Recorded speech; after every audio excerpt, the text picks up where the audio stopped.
Gonzalo. Como es una quemadura facial, doctor, y cerca del cuello, puede ser una quemadura por inhalación y pone en riesgo la intubación del paciente, la vía aérea. Quemadura de la vía aérea superior. Las diferencias más significativas entre las quemaduras y otro tipo de lesiones es que las consecuencias de la herida por quemaduras están directamente relacionadas con la respuesta inflamatoria del trauma. Cuanto más grave la quemadura, mayor va a ser la secuela y peor esto si es que esta quemadura afecta zonas críticas como ser los pliegues, la región poplitea, los interglúteos, ¿verdad? Zonas donde las cicatrices van a dejar defectos o cosméticos, además de funcionales, muy limitantes. ¿Cuáles son nuestros objetivos? Discutir los potenciales riesgos de la vía aérea en pacientes con heridas por quemaduras. ¿En qué circunstancias, sobre todo? En pacientes que tienen antecedentes de quemaduras en un ambiente cerrado, una explosión, por ejemplo, donde la imagen de este paciente es extremadamente elocuente, pero en otras circunstancias ustedes pueden no solamente ver, sino sentir el olor a pelo quemado, chamuscado, las cejas quemadas, no hay pestañas, los pelos de la nariz, las vibrisas quemadas, y en situaciones extremas el esputo carbonáceo. Vamos a discutir las estrategias de reanimación que han tenido unos cambios importantes en el tema de quemaduras. Vamos a recordar la extensión de la quemadura en un paciente simulado. Vamos a ver esto, obviamente usando la tabla de los 9. Vamos a describir el manejo apropiado de heridas por quemaduras, incluyendo quemaduras superficiales. Vamos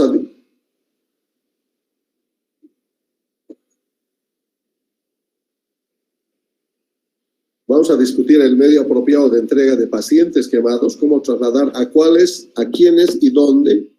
Discutir el manejo de los pacientes con hipotermia, incluyendo el riesgo de recalentamiento. Aquí tenemos las lesiones de reperfusión que parten incluso con dolor.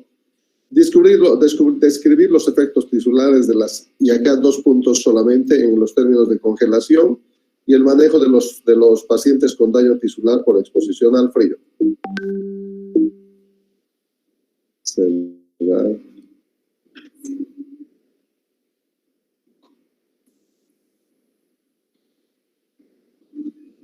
Uno de los cambios en la 10ª edición es esto, ¿no? Que se incorpora el MIST. El MIST es la mnemotecnia de mecanismo de lesión, I de injury o lesión, S de signos y síntomas y T de tratamiento recibido.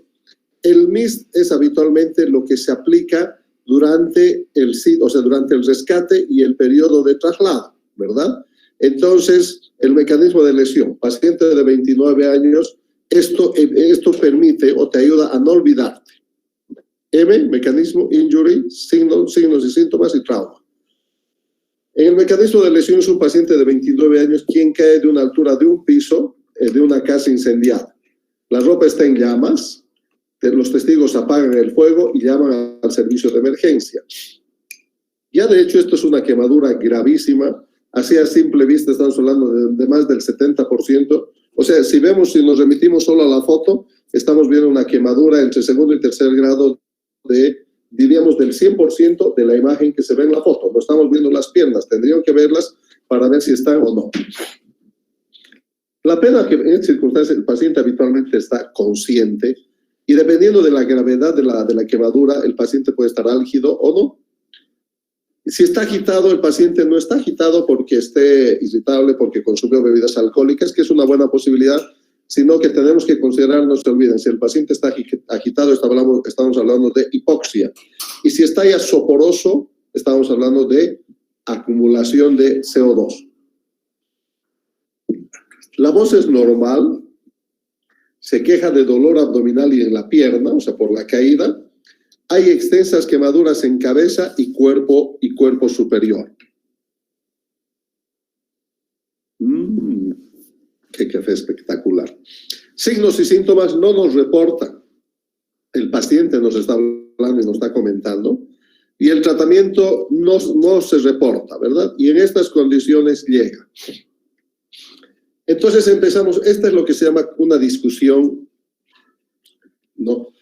Interactiva, donde vamos a tener que conversar y preguntarnos cuáles son las prioridades inmediatas en este paciente, y la ventaja es que ustedes van a tener siempre el escenario a la vista y se va a ir desplegando. ¿Qué significa? Y esto ha ocurrido tanto tiempo después de lo que has hecho, y esto ha sucedido, o sea, se despliega el escenario, ¿verdad? ¿Cuáles son las prioridades, Tefi? El ABC, doctor. Muy bien. Completo. Vía aérea permeable con control de la columna cervical y peor en esto, ¿verdad? Caída. ¿Ya? Sí. Vía aérea con protección de la columna cervical, la respiración y la ventilación con administración de oxígeno suplementario y el control de la hemorragia. Si es que tiene. En este caso está quemado, no está sangrando nada, nos vamos a preocupar de la vía aérea y hemos dicho quemadura, caída de altura. Esta vía aérea, a pesar de que el paciente está con una voz normal, pero tenemos que pretender de que este paciente va a requerir una vía aérea definitiva. Muy bien. ¿Está la vía aérea en riesgo, Gonzalo? ¿Sí? ¿No? ¿Y por qué? Sí, doctor, porque considerando el mecanismo de lesión, el paciente estaba en un piso donde se estaba incendiando y es probable que haya habido una lesión por inhalación y más que todo en la cara y el cuello, y eso genera edema de los tejidos y hay que apurarse en la intubación del paciente. Muy bien. Jonathan, ¿cuáles son los hallazgos al examen físico que sugieren daño de la vía aérea? En este caso, otro de los varones.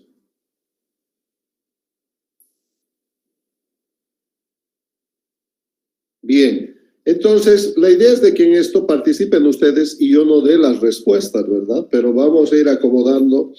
En esto, este proceso de enseñanza-aprendizaje se basa mucho en la taxonomía de Bloom, que se ha adaptado a la era digital, ¿verdad? Bloom es un psicólogo, neuropsicólogo de los 50 de Estados Unidos y Canadá, donde ellos crean todos estos principios de la taxonomía de Bloom que se ha ido modificando a través del tiempo. Y en la pirámide de la taxonomía existen conceptos, o sea, existen etapas como la conceptualización, la visualización, verbalización, la práctica y la repetición y la confirmación del conocimiento. Y si ustedes se fijan, utilizamos mucho preguntas de estímulo. Entonces, ¿cómo puede usted disminuir la progresión de la herida por quemaduras? Vamos. Nuevamente, si yo, no tengo la guía de los estudiantes, pero vamos, el siguiente, a ver quién, vamos. Pero que no sea un diálogo. Tefi. Primero, doctor, se quita la ropa del paciente, excepto la que se encuentra adherida a la piel. Luego se hace, si existe restos de polvos químicos, se la cepilla o si no se la lava con abundante agua sobre las superficies Muy bien. del cuerpo. Y la otra es prevenir la hipotermia colocando... ¿Qué hacemos con el dolor? Mimi.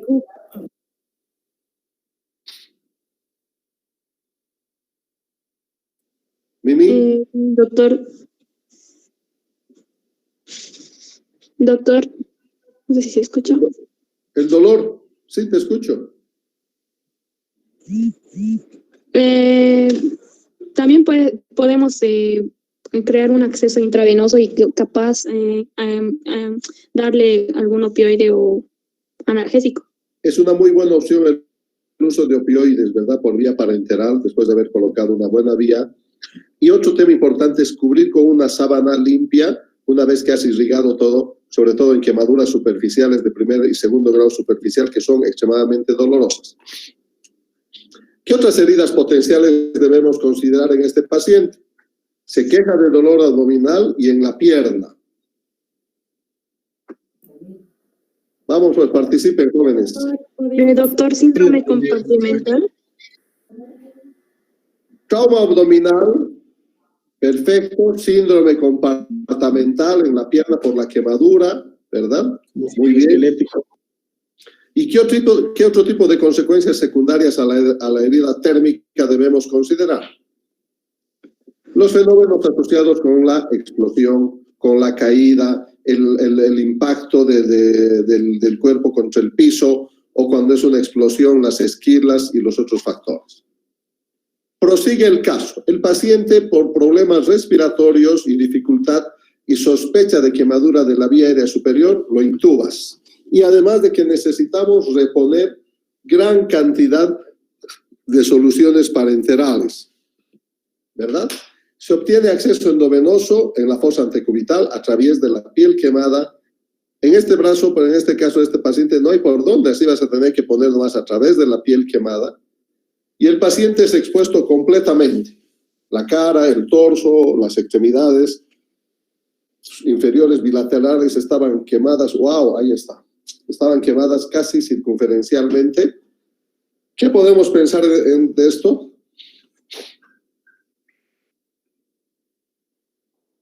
Esto nos va a llevar a pensar las quemaduras circunferenciales en síndrome compartamentales, jóvenes, ¿verdad?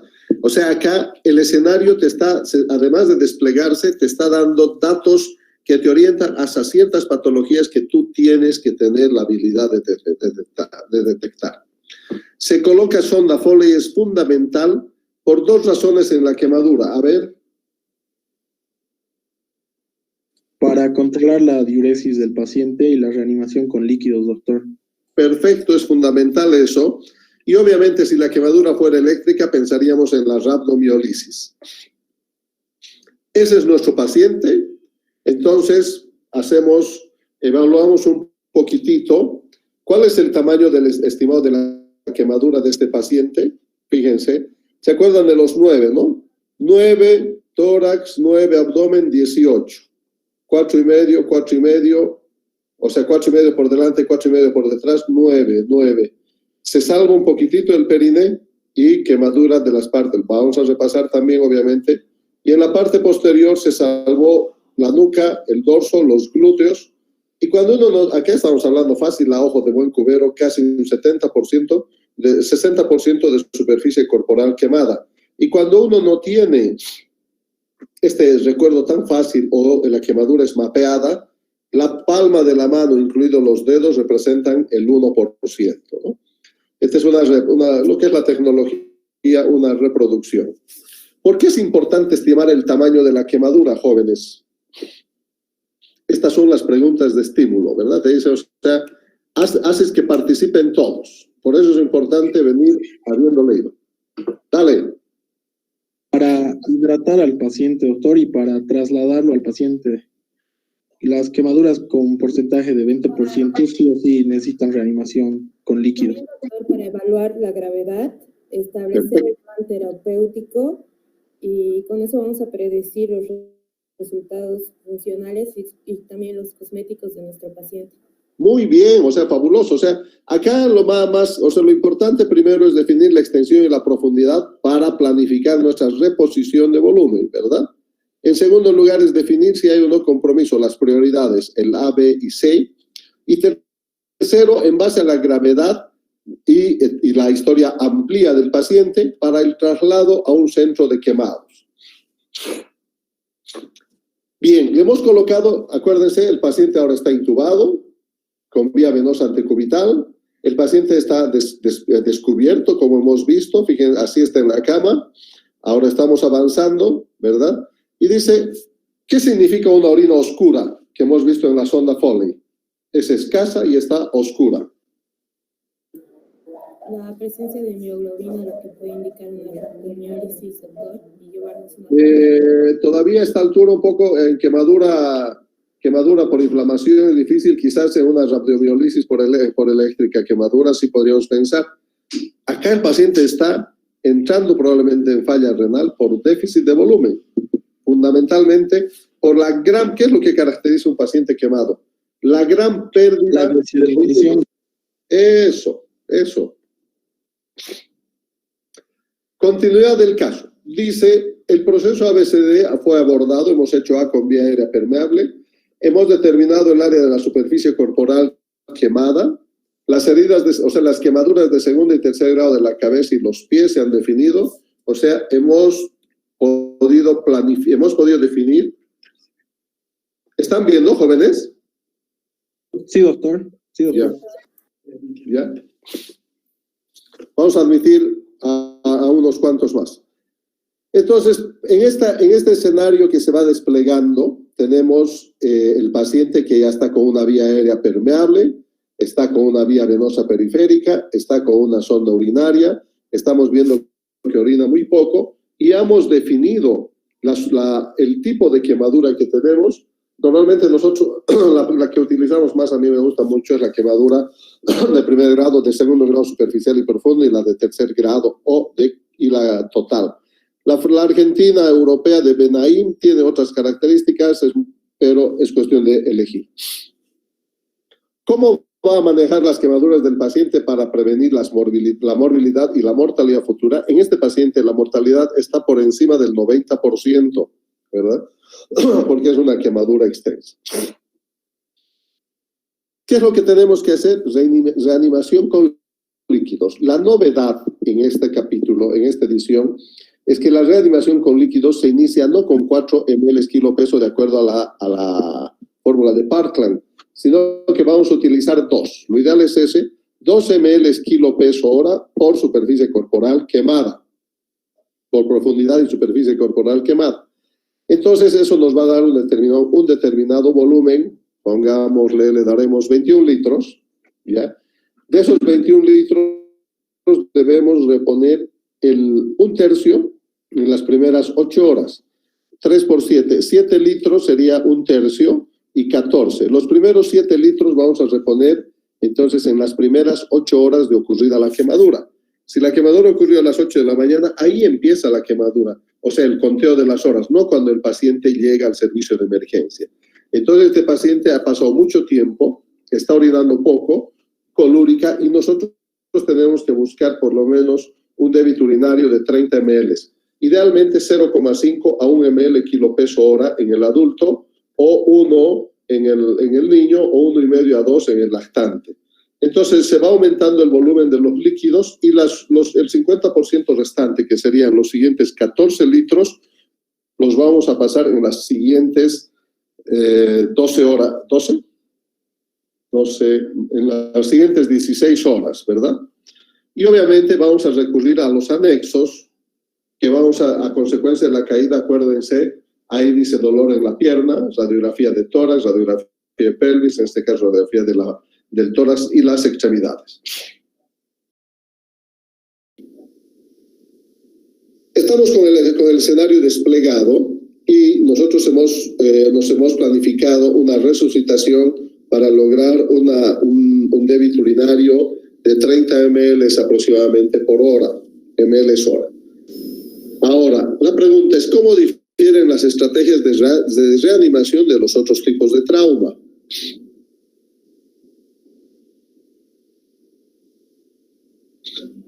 Ustedes han leído la 9ª edición, ¿no? Entonces estamos con la 10ª.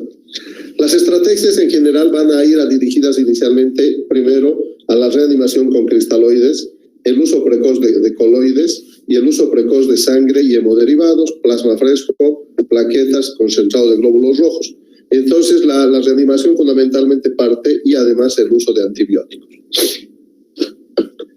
Continuamos con el paciente ya intubado, ya definido la extensión de la superficie corporal, el grado, las lesiones asociadas como el trauma abdominal que tiene el paciente, el traumatismo en la pierna, y la revisión secundaria viene de la punta de la cabeza a la punta de los pies por delante y por detrás.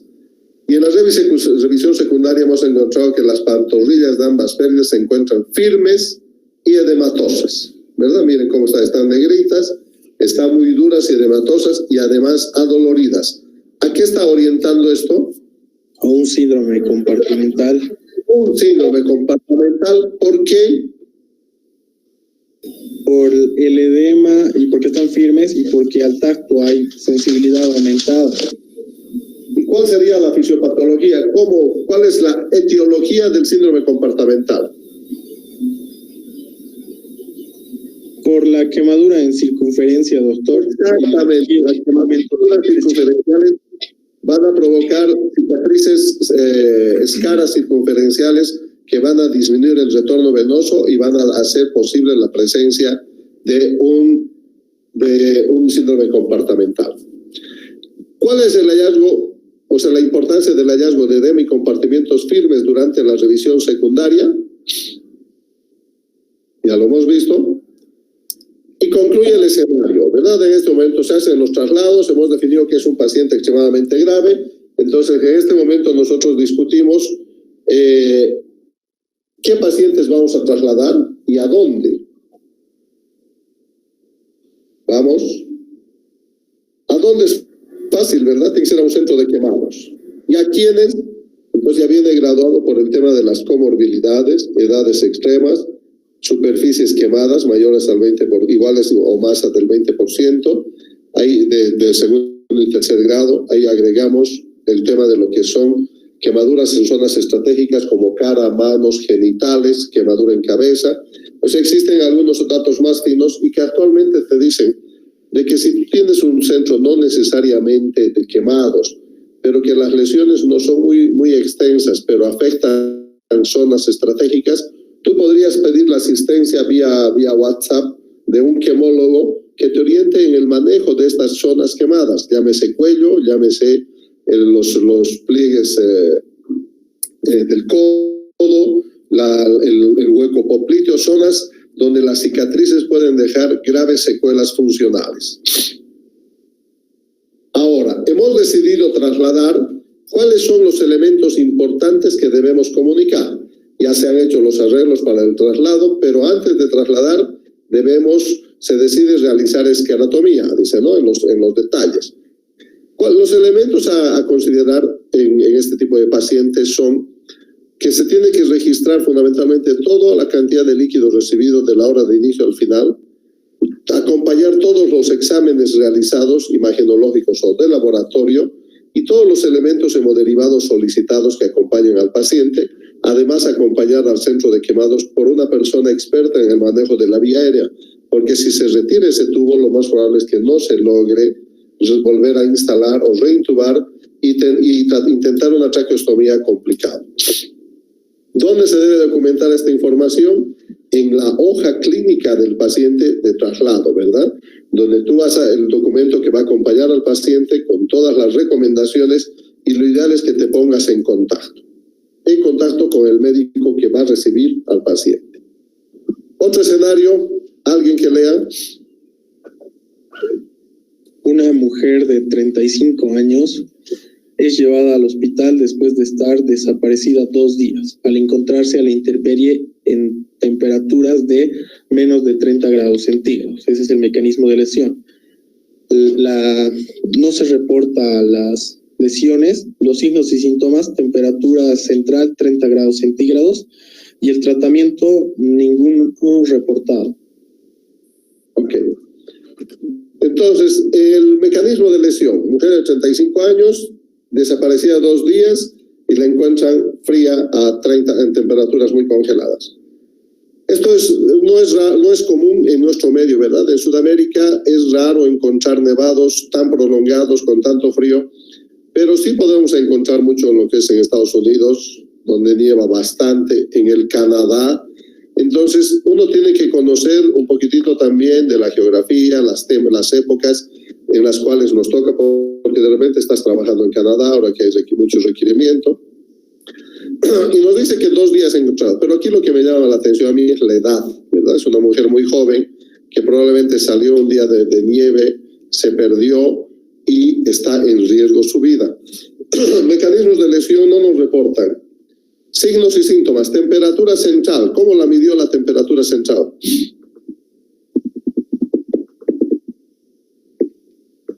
Con un termómetro esofágico. Ese es el ideal, ¿verdad? Un termómetro esofágico que nos da la temperatura y dice 30 grados centígrados. ¿Qué opinan? Hipotermia, doctor.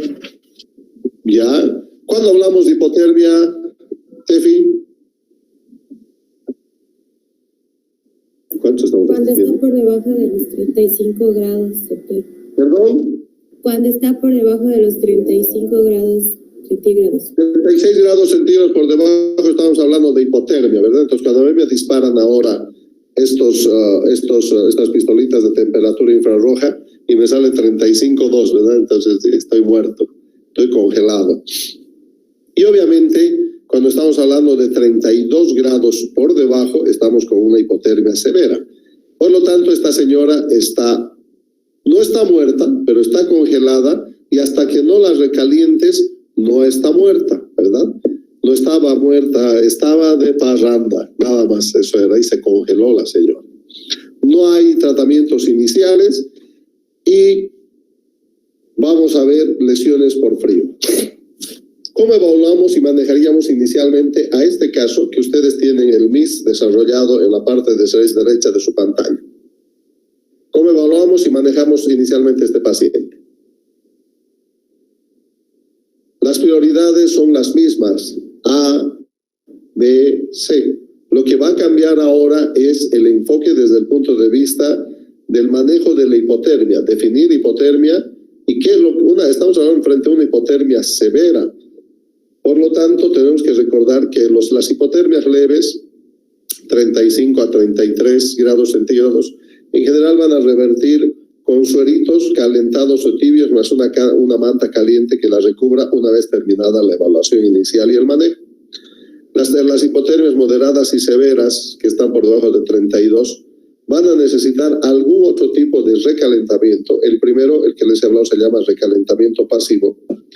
Y vamos a necesitar un recalentamiento activo que implica no solamente la administración de fluidos endovenosos tibios y calientes, sino la administración de fluidos por vía peritoneal, por toracostomía, con 2 tubos pleurales, por un lado entra suero caliente y por el otro sale, o llegar hasta lo que es una máquina de circulación extracorpórea para recalentar al paciente y recién caliente declararlo muerto.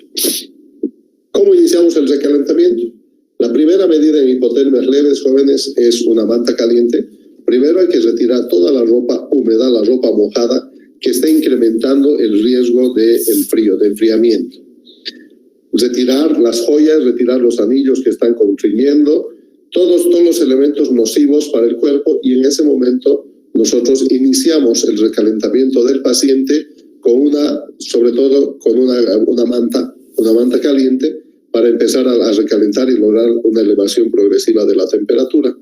Podemos requerir, por ejemplo, si hay una pierna que está en riesgo, hacer recalentamiento pasivo con agua tibia. El recalentamiento pasivo con calor seco es muy malo, produce isquemia por reperfusión y demasiado dolor. Lo ideal es lograr recuperación de la temperatura introduciendo la extremidad afectada en un balde de agua tibia y de a poquitito empezar a subir la temperatura del agua y la extremidad en la medida como tolere el dolor.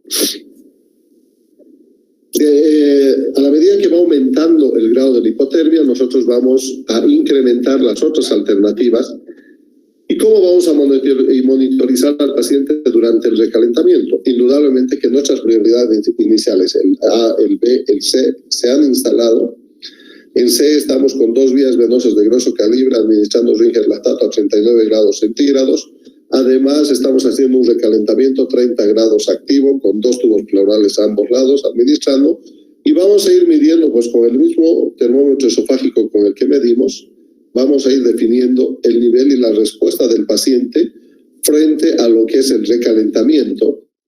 Y es muy importante manejar el tema del dolor cuando empiezan las isquemias por reperfusión, por la liberación de las vasoconstricciones y la liberación de sustancias, el óxido nitroso, el nítrico, producto de la liberación de los espasmos, y los cristales a nivel vascular producen lo que se llama la revascularización, se conoce como un fenómeno de isquemia de reperfusión, y cuando se empieza a reperfundir esos tejidos isquémicos es donde se producen el dolor intenso. Nuestra pregunta, nuestro signo de interrogación. Entonces, es importante en esto de que discutir siempre los potenciales riesgos. Si se han fijado en el capítulo 10, en la 10ª edición, se hace más hincapié en lo que es quemadura por fuego, el tema de la rehidratación y las preguntas estimulantes te van orientando a tomar conductas más de orden práctico. Ya no vemos mucho lo que es las quemaduras por lesiones por frío, ¿no? El frostbite, el frost nip, que vamos a ver en zonas donde hay, en el Canadá, podemos ver en las zonas de mucho frío, por ejemplo, en nuestro país, en el sector de la cordillera, hacia la frontera con Chile, donde están los soldaditos. Estos son los que hacen lesiones por enfriamiento hasta llegar al congelamiento, ¿no? Y acá es importante también el fenómeno de cómo recalentar estos casos, cómo reconocerlos, el frostbite, cómo diferenciar del frost nip y cuáles van a ser las medidas iniciales en relación a este tipo de quemaduras en el contexto de un ambiente hostil, un ambiente frío con temperaturas bajas, donde siempre las medidas iniciales son el retirar las botas, retirar las medias quemadas, mantener a un paciente en un ambiente de una temperatura acogedora para el cuerpo, 36 grados, las soluciones a 39 grados centígrados para la reanimación endovenosa, y el recalentamiento pasivo con soluciones tibias y no con recalentamiento seco, y menos frotar, no romper las ampollas y menos frotar las superficies isquémicas porque producen demasiado dolor. Al final de la discusión interactiva, usted estará en capacidad de discutir los potenciales riesgos a la vía aérea de los pacientes con quemadura. En todo fenómeno de explosión o donde exista quemadura de la cabeza y el cuello, debemos sospechar de la quemadura de la vía aérea superior.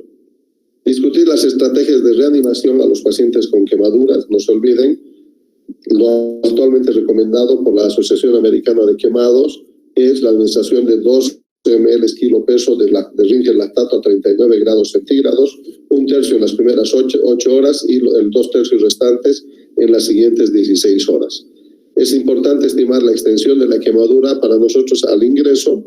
Es bueno saber qué extensión puede haber en base a la regla de los 9 y además determinar las características de la quemadura, desde una quemadura solar que no vemos, que no es tema de nuestra charla, ¿verdad? Esa es la quemadura solar, es la quemadura en la playa, en la piscina, extremadamente dolorosa, eritema, enrojecimiento, sensibilidad, dolor. Nosotros estamos hablando de quemaduras de segundo grado superficiales y profundas, estamos hablando de quemaduras de tercer grado, de las quemaduras de cuarto grado con compromiso óseo, estamos hablando de las quemaduras por fuego, en explosiones. Recordar el efecto, Steffi lo dijo con claridad, cuando las quemaduras con sustancias químicas, polvos químicos que están quemando, a nosotros nos importa saber cuando son quemaduras químicas, si son quemaduras por álcalis o son quemaduras por ácidos. Recordar que las quemaduras por álcalis son más severas y tienen un efecto más dañino sobre la piel en mayor profundidad. Y que al utilizar como antídoto si es álcali, le pondremos una solución ácida, ¿verdad? No es eso lo único que va a crear, es mayor reacción de la quemadura y mayor profundización y extensión de la misma. Lo que tenemos que hacer es lo que dijo Tefi, con una escobilla suave, quitar todo el polvo y sea ácido o alcalino, agua en abundante cantidad y de rápida administración hasta lograr eliminar todas las sustancias tóxicas. Cuando tenemos las quemaduras eléctricas es importante saber que en general vamos a encontrar un orificio de entrada que normalmente es la mano del paciente y un orificio de salida que es estallado, una lesión más extensa que habitualmente son los pliegues popliteos, las zonas de los pliegues inguinales, glúteos, popliteos o del codo, por donde sale la electricidad, y la electricidad ha hecho el recorrido a través de los músculos, a través de los nervios, de los vasos, y ha provocado lesiones a nivel cardíaco, a nivel vascular, y estos son los pacientes en los cuales tenemos que pensar en mioglobinuria y no olvidarnos de los síndromes compartimentales por quemaduras eléctricas, y además recordar los trastornos electrocardiográficos que podemos encontrar en estos pacientes a consecuencia del choque eléctrico y la quemadura. Discutir el adecuado método de traslado del paciente con quemaduras. Primero es determinar dónde y en qué condiciones vamos a trasladar a nuestro paciente. En el tema de lesiones por frío, es importante describir el manejo de los pacientes con hipotermia. Y acá un punto importante. En la época de invierno no es raro que el piso escarche un poco. Y las personas mayores salen normalmente, y no con unas zapatillas muy estables, y resbalan, ¿verdad? Y entre que su voz es más débil, no gritan, se quedan varios minutos u horas en el patio frío. ¿Y verdad? ¿Por qué? Porque su pierna está desviada, acortada y desviada hacia medial. Pues estamos hablando de una fractura. Esta fractura de la cadera inhabilita a la paciente, el adulto mayor, a ponerse de pie o arrastrarse y esquivar el frío del invierno, la nieve si es que hubiera en ese momento. Entonces, y como la superficie cutánea de estos pacientes de la tercera edad, como de los niños, es más extensa y frágil, empiezan a perder muy rápidamente calor y líquidos, y estos pacientes rápidamente entran en hipotermia. Estos son los pacientes de la tercera edad que además también suelen resbalar las escaleras al ir a buscar algo o al ir al baño, porque normalmente se levantan más. También las quemaduras en el paciente adulto mayor por explosión o quemaduras en ambiente cerrado por cigarros, ¿no? Que están fumando viendo la tele, se quedan un buen rato dormidos y empieza la quemadura. En estos ambientes cerrados y explosión uno tiene que pensar siempre en quemadura de vía aérea superior. Y cuando las quemaduras jóvenes no tienen el aspecto habitual al que tú estás esperando, el flamazo, la piel enrojecida de la quemadura de las de segundo grado con ampollas o zonas de erosiones, o un tercer grado con una piel oscura y negra, acartonada, insensible, y de repente ves una quemadura circunferencial en la mano, ves una quemadura en las nalgas en el adulto mayor, ves unas quemaduras en las nalgas en el niño, ¿verdad? Entonces tienes que pensar en agresión por terceras personas. No es infrecuente en el campo ver que la enuresis, ¿alguien sabe qué es enuresis? El niño que se orina, ¿verdad? Ya no está en edad de orinarse, pero se orina. Estamos hablando y responden habitualmente a trastornos emocionales, padres separados, niños abandonados, y que como un mecanismo de defensa es orinarse y orinarse y orinarse, y los guasquean. Y no es raro, a mí me ha tocado ver un niño a los 5 añitos de que tenía enuresis, lo hicieron sentar en ladrillo caliente, ¿no? Entonces es importante revisar estas cosas y denunciarlas a tiempo. Hay que describir el efecto tisular del daño por el frío, describir el manejo inicial de los pacientes con daño tisular con exposición al frío. Los puntos claves de nuestra charla: es importante ver la extensión de la inflamación, la velocidad de aparición y severidad del edema es un factor importante, y cuando el edema va avanzando, es por eso que los catéteres endovenosos no pueden ser jóvenes cortos, porque con el quemado se va a edematizar y el edema va a retirar por efecto mecánico las vías venosas. Y perdiste, ¿verdad? Y chao, una vía que es valiosa. Entonces, ¿qué hay que hacer? Hay que colocar catéteres largos, endovenosos largos, cosa que nos duren mucho tiempo. Y las venodisecciones en las venas tibial, o sea, en las venas peroneas, en los tobillos no son muy recomendables por las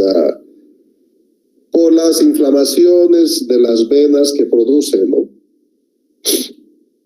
Tenemos que estar pensando siempre en la obstrucción de la vía aérea por trauma directo de la inhalación. El edema, que no siempre está, acuérdense, en el escenario inicial, tenía una voz normal, no nos dice una voz ronca, ¿verdad?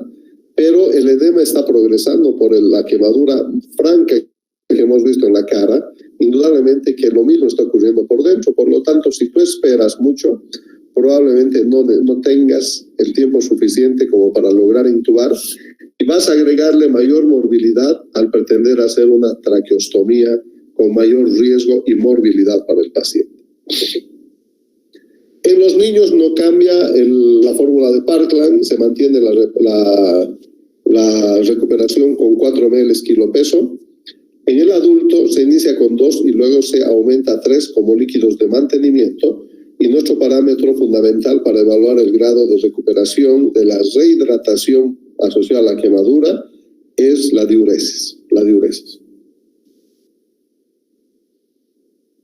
Proteja las heridas de la contaminación. Una recomendación importante, jóvenes, no es raro todavía ver, hay una quemadura y le ponen pasta dental, le ponen de todo a la quemadura. Por favor, no le pongan nada.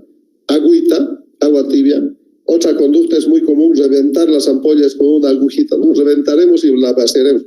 La ampolla se transforma en un medio de cubierta estéril que puede quedar pegadita, nomás que con el tiempo se va a perder porque es tejido muerto, ¿verdad? Pero te está cubriendo de la evaporación de líquidos y del riesgo de infección. Por lo tanto, no es recomendable reventar las ampollas ni frotarlas y sacarlas de un viaje, sino una buena lavada, eso es fundamental. Si es un baño de tina, mucho mejor, o de inmersión, y rápidamente al paciente colocarlo sobre una superficie de una sábana limpia, de preferencia estéril. Si no, no hay ningún problema, una sábana limpia que lo proteja y evitar la hipotermia. Es importante un adecuado registro de los datos en relación a la llegada del paciente, la hora de la quemadura, la hora de inicio, o sea, el ingreso al hospital, el inicio de las soluciones parenterales, importantísimo la historia del trauma, como en este caso caída, y lo más probable es que este paciente, esta persona haya saltado, ¿verdad?, producto del incendio que hubo en su departamento. Entonces, la historia amplia es importante en relación a alergias, medicamentos, patologías asociadas, libaciones y el ambiente donde ocurre. Entonces, esto asociado al MIST, empiezas a encontrar muchas respuestas al fenómeno del trauma. Los líquidos endovenosos de resucitación, Ringer lactato a 39 grados centígrados, habitualmente en las cajas de calentamiento de sueros. Y evaluar el parámetro, podemos considerar el uso de coloides y cristaloides para recuperar el intravascular, Aemacel, todas las gelatinas o plasma fresco, y también el uso de hemoderivados en forma precoz, y el objetivo es encontrar un gasto urinario de 30 ml o más por hora, o un gasto urinario de 0,5 a 1 ml kilo peso, y estar muy atento a las características de la orina cuando nos encontramos frente a una quemadura eléctrica, donde tenemos que forzar la diuresis con diuréticos osmóticos y además el cambiar el pH con el uso de bicarbonato para forzar la diuresis y tratar la rhabdomiólisis, la hemoglobinuria. Rápidamente el recalentamiento para daños por congelación, desde recalentamientos pasivos hasta recalentamientos activos. Uno tiene que estar monitorizando los cambios fisiológicos debidos a la reperfusión, y aquí es importante el manejo del dolor. Las isquemias por reperfusión son extremadamente dolorosas y exigen el uso habitualmente de analgésicos opiáceos de acción corta, administrados por vía parenteral. Ya el pobre paciente está enteramente quemado, está intubado y más encima hay que bajar o controlar evitando el dolor. Bien. Esta es primera vez que yo doy esta charla en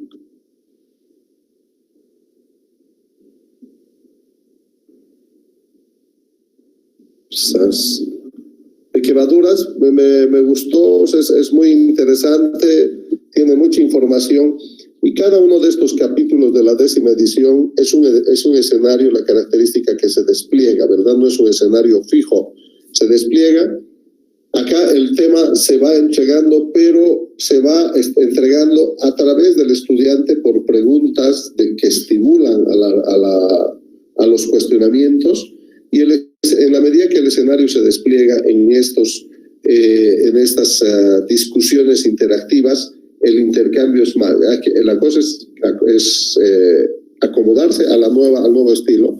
Y en esto, cuando agregamos a esto un pedazo de tiempo, habitualmente un 25% a un ejercicio práctico, aquí es la aplicación práctica de la taxonomía de Bloom, es decir, donde se aplica la conceptualización, que es vamos a realizar una intubación orotraqueal. Entonces, la conceptualización va en el contexto de indicaciones, ¿cuándo, verdad? Contraindicaciones, ¿por qué no? Complicaciones del procedimiento y el mismo procedimiento. Entonces, cuando el estudiante sabe estos pasos, entonces normalmente el líder del grupo que trabaja con 4 rápidamente califica el nivel cognitivo del grupo y va colocando. Uno se da cuenta de inmediato quién ha estudiado más y menos y colocas acá. Entonces, definición. Vía aérea definitiva es un tubo colocado en la tráquea con un balón inflado por debajo de las cuerdas vocales, conectado a un sistema de ventilación y fijado a la cara. Listo. ¿Todos sabemos eso? Sí. Muy bien. Entonces, eso dice el profesor. Las indicaciones son estas. Sospecha de compromiso inminente de la vía aérea superior, por ejemplo, en quemaduras por explosiones en ambientes cerrados. Segundo, en pacientes con TEC, escala de coma del Glasgow de 8 o menos, pacientes que tienen grave compromiso del sensorio y pérdida inminente de la vía aérea superior. Entonces, están las indicaciones. Las complicaciones, la pérdida de la vía aérea superior, o sea, de la intubación por una mala maniobra, intubación esofágica, intubación monobronquial, que el tubo se desplace hacia el lado derecho, que el balón esté roto y no selle completamente, ¿listo? Complicaciones. Y el procedimiento, ¿verdad? Reviso todo en mi equipo, tengo que estar mi laringoscopio, que tenga las pilas, que tenga el foquito encendido y que tenga las palas correspondientes. ¿Listo? Reviso que mi aspirador esté activo, que la sonda de aspiración esté presente, todo. ¿Listo? Y el personal de enfermería alertas. Vamos a empezar con el procedimiento. Entonces, reviso mi escenario. Tomo el laringoscopio con mi mano izquierda e introduzco a través de la comisura labial derecha del paciente, desplazando la lengua hacia la izquierda, explorando la región hipofaringe y la región glótica. Observo elevando en sentido cefálico hacia el cielo, hacia el nadir, y voy a observar la laringe. Observo las cuerdas vocales y con mi mano derecha, ya tomando el tubo traqueal, introduzco a través de las cuerdas vocales. O sea, estoy bien y describo. Una vez que he hecho esta maniobra, tengo que además proteger los dientes, insuflo el balón a un balón de baja presión, conecto a un sistema de ventilación, ya está instalado, y voy a fijar el tubo en la cara. ¿Verdad? Entonces, esa es la conceptualización. Entonces viene el estudiante 1 y me explica lo mismo a mí, y el estudiante 2, 3 y 4 están escuchando, ¿verdad? Conceptualización, verbalización, repite la teoría, verbalización, visualización, me miran cómo hago el procedimiento, práctica, hacen el procedimiento, y reforzamiento y aclarando las dudas, ¿verdad? Los 5 pasos de la taxonomía de Bloom.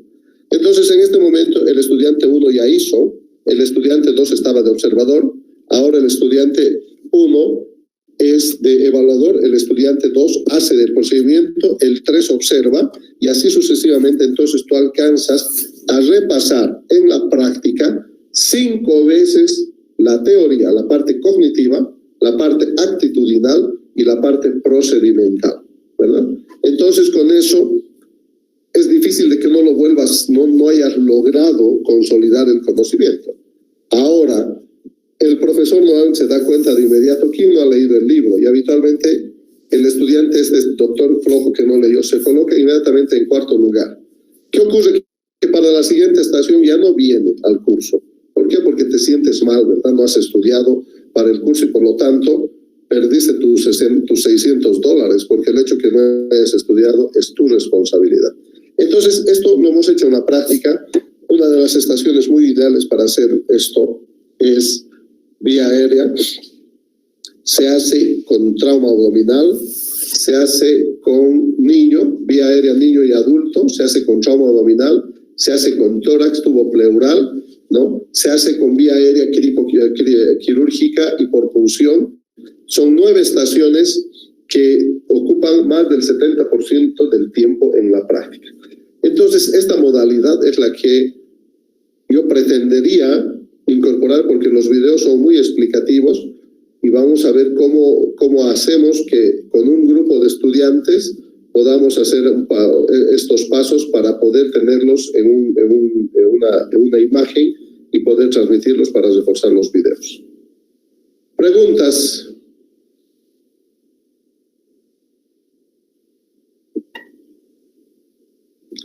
¿Cómo se realiza la esclerotomía con una incisión en cruz? Dependiendo dependiendo de dónde, si yo tengo una quemadura a nivel del tórax, voy a hacer una incisión en cruz. Habitualmente la esclerotomía transversal seguida con una vertical. Esto está recomendado en quemaduras circunferenciales del tórax, abdomen o el torso. Y entiéndase torso como la parte posterior, tanto alta como baja, sometida a quemadura. En la mujer embarazada quemada, ¿qué conducta a seguir serían las más importantes? Las mismas prioridades no cambian, lo que hay que recordar que son dos, y obviamente que acá la pérdida de líquido, de volumen, va a significar un sufrimiento fetal muy intenso, entre tanto se recupere la mamá. Entonces la reanimación tiene que ser precoz y oportuna, con soluciones de acuerdo a las quemaduras en profundidad y en extensión, y un traslado muy rápidamente a un centro de quemados con la monitorización de un obstetra que ayude en la monitorización neonatal o del producto del embarazo.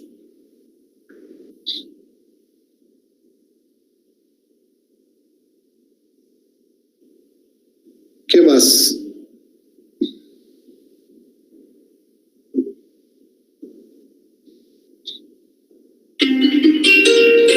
Hemos llegado a 60, parece. Estoy terminando mis clases y yo te llamo, doctora Montaño, ¿ya? Chao.